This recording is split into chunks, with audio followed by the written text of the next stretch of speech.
last few days. Conor, how's the farm? Are you there? I am indeed. What's the crack, lads? Not too bad, man. Not too bad. Just, I suppose, firstly, thanks for coming on. Thanks for jumping on Shot Clock. How's life treating you since you and your partner Kevin Holland from Drew's Golf beat me around the golf course in Doonbeg there a number of weeks ago? Not joking, I haven't stopped drinking and celebrating since. Spending all my money. I tell you, and I said to the lads, I was playing with the boys from off the ball the day before, they actually said to me, they seen me play golf, they said, if you beat Donaghy, we'd nearly have to sack him the next day. It'd be that embarrassing. I was brought in for a meeting, trust me. You're supposed to be the sports star. Yeah, I know. The Pro-Am down in Lahinch, tell us how much you enjoyed it and enjoyed the experience of it. It was just unreal. It was class. Like, it was better than I even expected. Like, you were going down. I thought I'd be kind of more nervous nearly, although you gave me a good bit of advice down in Trump. Remember when I hit my first shot and I went mad right? And you said, tomorrow, no, you have to have a backup. If you hit a bad shot, you have to have a backup. You know, you have to make sure you don't make them left or something. And it got me thinking then. I was like, what will I do? So I ended up scuffing the first tee shot, and there was a load of girls there because we were playing Niall Horn. Big crowd there and the whole lot. And my parents were there. I scuffed it 100 yards in front of me, and I just went, and the crowd went wild. And I was like, yes. I was like, good man, Donny. Yeah, okay, I bailed you out of that one, but it's a good buzz going around and actually hitting golf shots with that bit of pressure and people watching you and stuff. Did you find it? Were you like Rory McIlroy above in Portrush? Did you have the shaking hands? Was your hands a bit shaky on the first tee? Do you know what? They weren't even. I really enjoyed it. I was more like Brooks Koepka. I just concentrated a bit more when the pressure was on. I know, like, I hit some good shots and I hit some bad shots, but when you don't take it too seriously, at the end of the day, you're an amateur, like, and that was the crack of it all. Like, James Nesbitt was there with us. Like, even the pro hit a couple of bad shots as well, like, so we weren't getting too bogged down in any of it. You took my other piece of advice. You went for a pint beforehand. I went for 2 pints, actually. That was the best. That's another bit of advice I gave him. Have a few drinks. Next level. I had the Jimmy Nesbitt in the clubhouse before we went out. And so maybe that's why I wasn't feeling too nervous. Yeah, the Dutch courage. Yeah, added on to what happened the night before, I'd say. After the Irish Open, you were out in Lake Tahoe with NBC. Tell us what was going on out there. Yeah, the American Century Celebrity Golf Tournament. They had, like, one of your mates would have been playing Steph Curry. Tell him I was asking for him. I asked him, did he know you? He was like, yeah.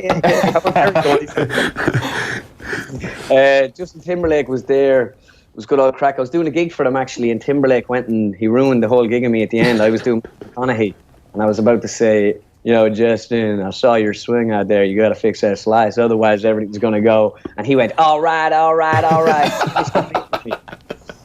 And I was like, that was my last line, man. So he came up apologising. I was like, listen, you're Justin Timberlake. You can do what you want, man. I get to go home and tell the boys that you ruined my set there at the end. Don't worry about it.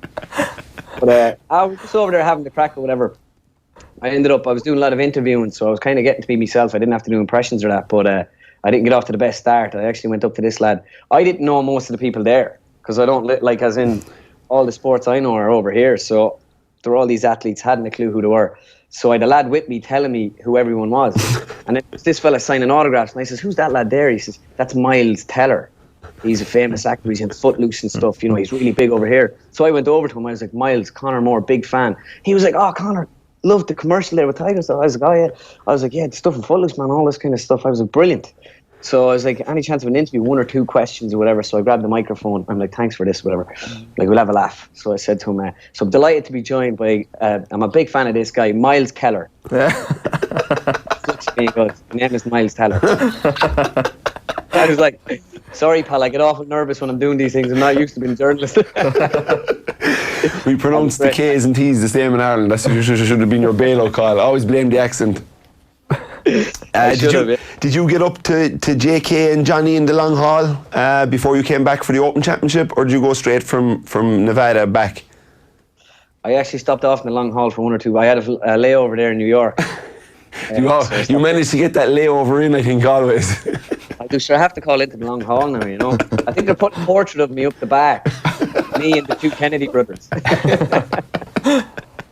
And Portrush, come here, you were there. What a week. I don't think it actually could have gone any better, really, for us as Irish sports people. Like, I don't think I'll ever see anything like it again. It was just unbelievable. Like, I actually get this pass when I'm working with the Golf Channel. It's behind the ropes pass. You boys probably get it there as well, like to go in and follow it. So when you're the media, you can follow the players. But I never use it because I don't want like me to be behind the ropes there and Sergio Garcia to be there beside me or something, and people start going ee, doing this kind of thing, you know. Yeah. So I ended up on 18 when Lowry was there. I decided to go and get the pass and go in behind the ropes or whatever. So I jumped in behind the ropes on 18, and I was like, right, I'm going to have a bird's eye view of this on the way down. And some fella shouted at me to get back, and I kept going. And as I was there, he was taking the shot. Did he have a big high-vis jacket on? He did indeed, yeah. That's go back. And as Lowry took his second shot into the green, I was like, this is brilliant. I'm going to get right up beside this. And then I turned around, and about 5,000 people came running down the hill, and I got caught in this stampede all the way. It was funny, like there was a lad actually doing the scene from Braveheart, where when Shane was taking his second shot, they were begging him to stop. So your man was like, hold. And then as he took the shot, your man goes, no! And he just ran straight towards him. It was unbelievable. But I tell you, couldn't happen to a better fella. Like in the last couple of days in Clare and everything, man, it was just insane. I don't think we'll ever see the likes of that again. Not for a long, long time anyway. Yeah, no, I think Clara was really a fitting tribute to Shane and the Lowry family. That's what it looked like down there when you saw, you know, his gran and everything up there, and the family. It was just, it was a real nice moment for them as a people, wasn't it? To see how proud they were of this man and the crowd that turned up. Oh, stop! His granny was the real celeb down there. Everyone wanted pictures with her. Even my dad was like, "Is that you? Yeah. Give me a picture." So she was brilliant crack, like it. Yeah, they're just a great family. Like I first met them down in Augusta there only a couple of months ago. On the Friday, we went over and had a barbecue at the house, and it was just great crack. Like you couldn't meet better people. Like, and it was very much like a county final or like an All Ireland final sort of a vibe, where they had the trailer set up and everyone in the park and all the Offaly flags, and it was just. Again, it was like something, it was a real piece of history like that we probably won't see again for a long, long time. Hopefully he wins the Masters and we might see that again. Although I don't know if they'll be allowed to run to fair with air. But yeah, it won't be running down like Braveheart there. But our Nan's university loved in Ireland. Like I was really close to my grandmother. What is it about the grandmothers and young fellas in Ireland? It's that automatic bond, isn't it? And when he won his first 16 grand over in the French Open or something, he sent 500 back to his grandmother. Like, doesn't sum him up pretty much. It really does. It's an Irish thing, kind of, isn't it? And she's such a straight talker as well. That's why, you know, she could say anything and get away with it. Like, she's some crack. But the whole family are like that, really. You know, they're all just very down to earth, and they're just brilliant crack. You know. And the Boar's Head on Monday, good crack. Unreal. So you can't beat Hugh on a Monday after a big win. You know, he gets the All Ireland finals in. I told him if I win the Oscar, I'm coming in on the Monday after. Listen, man, thanks very much for coming on. And I know you're going to go into Ogie Moran's washer for me, because it's a segment we do with all our guests at the end of the show. So, hang on a second.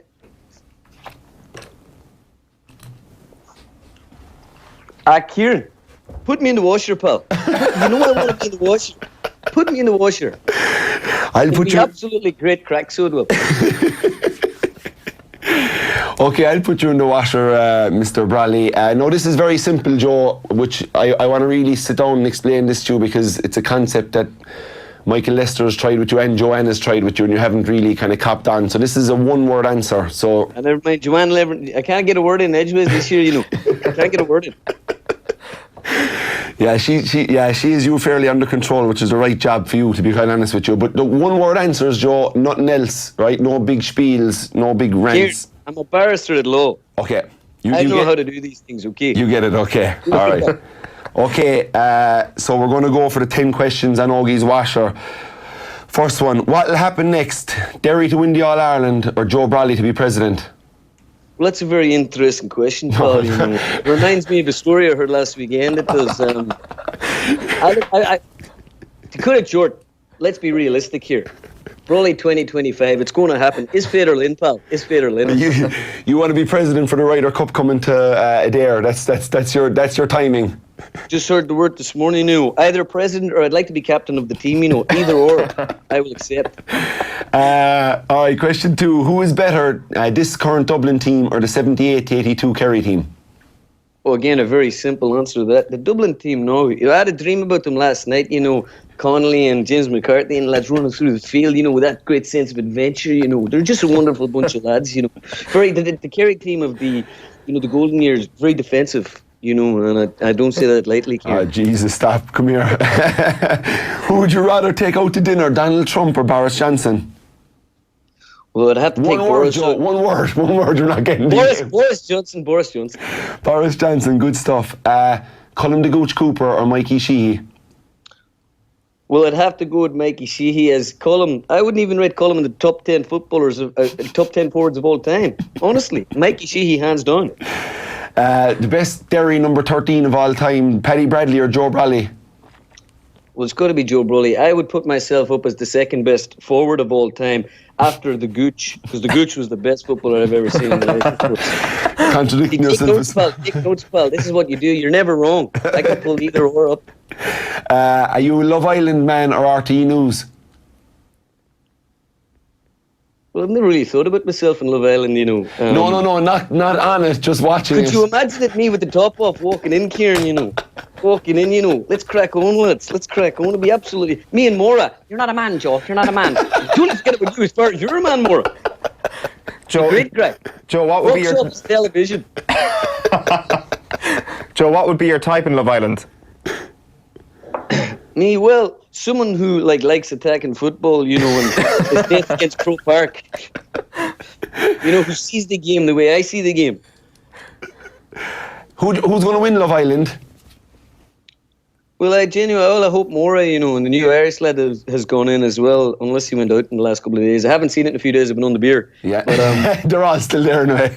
They're brilliant. Well, I hope your man wins it with the big pectorials. He's a good lad. As a fellow pundit, who would you prefer, Pat Spillane or Conor O'Rourke? Pat Spillane or Conor O'Rourke?